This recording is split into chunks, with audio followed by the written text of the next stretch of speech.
Welcome to You Can Cook Anything. Today we're making scrambled eggs with chives and ricotta.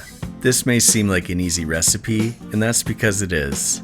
We'll start by finely chopping these chives until you have around a tablespoon. It doesn't have to be exact. Now crack 3 eggs in a bowl, making sure you always crack them on a flat surface. Now we'll add in some salt and whisk the eggs together. There's a myth that adding salt to your eggs before you cook them will make them tough or watery. That's simply not true.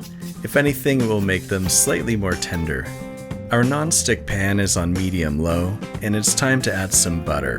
Not too much, we're trying to watch our figure. Now pour in the eggs and sprinkle in the chives. Use your silicone spatula to scrape the bottom of the pan. Keep doing this until they're not quite set. Now add in a couple tablespoons of ricotta cheese. Combine it together, then remove from the heat.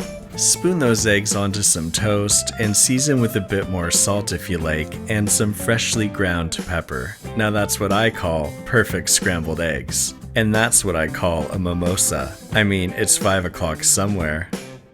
You can cook anything, you just gotta believe.